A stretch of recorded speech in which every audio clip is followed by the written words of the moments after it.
Hey guys, this is Alco1993 and welcome to my fourth Dueling Network video. This is the first post-narration that I'm doing. In the last video I tried out speeding up the video and then putting music over it. And in this video I have sped up the video to 1.5 times normal speed, and now I'm doing post-narration, so narrating after I have already done the duel. So in this duel I'm facing PureGhost, who seems to have a deck based around one final countdown, which is a card that has you win 20 turns after you play it. And he also has some burn effects like Marshmallow and Volcanic. I can't remember what it's called. Volcanic monster with 1800 attack can inflict effect damage. Now, I decided to use the Dawn of the Xyz starter deck just because I felt like it. And my opponent seems to not exactly understand fully how Final Countdown works.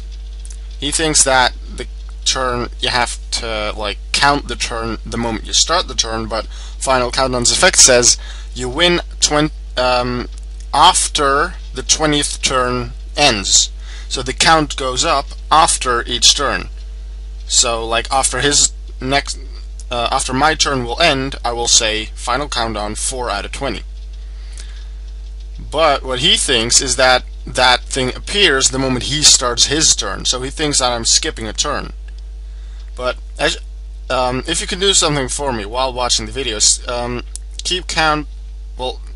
keep your eyes on the chat box and look at if I actually say the Final Countdown thingy update after each turn. If I increase the number by 1 after each turn, I will do so here. Yeah, 420, as you can see. I know I have forgotten it after turn 5, but halfway through turn 5 I do add that, so don't comment about that, please.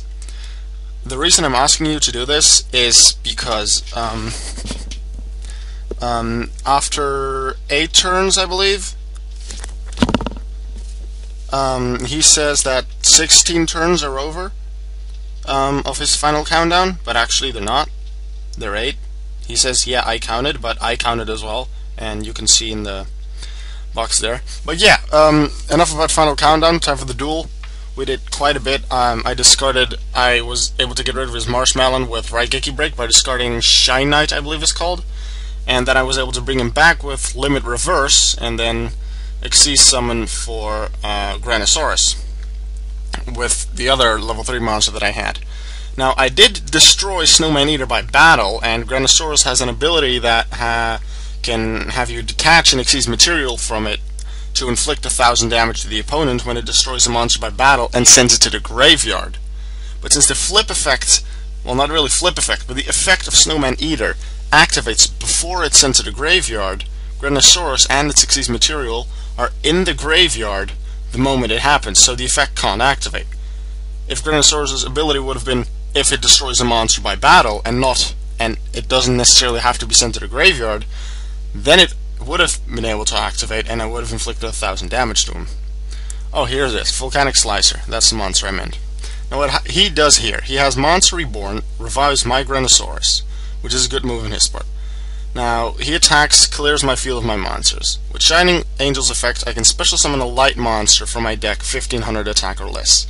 Now, I don't duel with this deck much, so I was just looking through what kind of light monsters I had. I missed Blade Knight, which is in the middle of the screen right now. I forgot I had that. Wait, now that I'm thinking about it, I couldn't have summoned it anyway, so it doesn't really matter, because it has 1600 attack. I decided to go with Spirit of the Harp. It may not be able to do much offensively, but it has 2000 defense, which is equal to the attack power of his strongest monster. Meaning I should be able to live through this.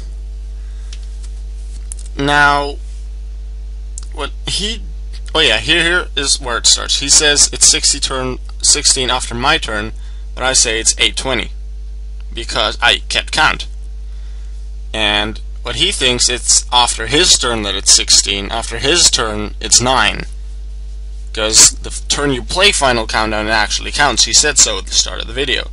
So obviously he already didn't count right, because he gets an even number after his own turn, while he should have had an odd number.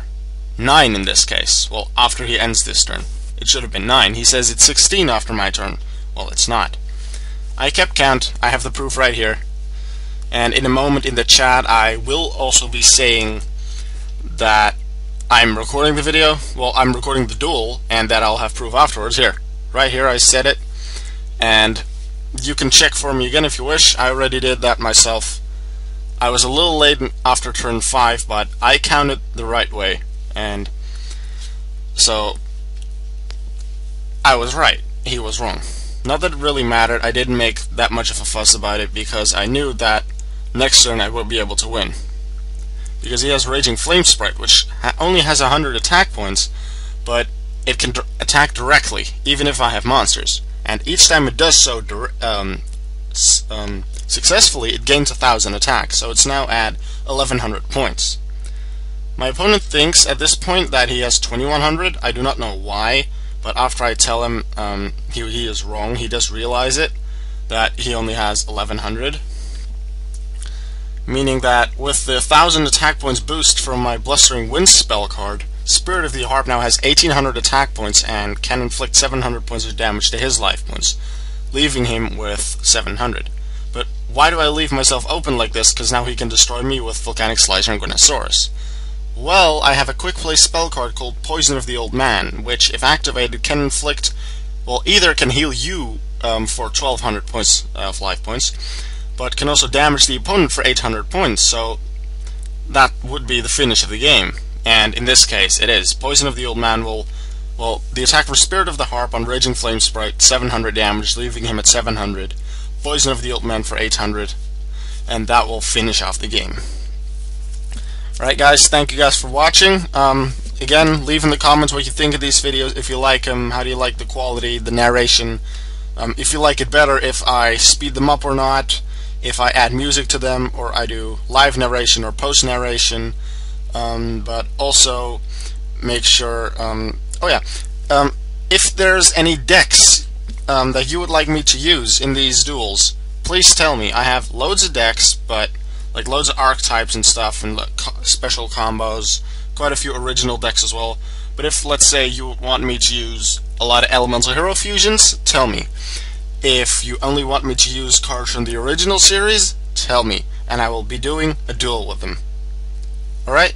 So, tell me what you think of these videos, the quality, the narration, the added music, and suggest decks that I use, because I'll enjoy doing lots of different decks, because I really want to get into them, but I don't really know what kind of deck to make. So if you guys suggest them, then I'll do it like that. Alright guys, see you in the next video. Bye-bye.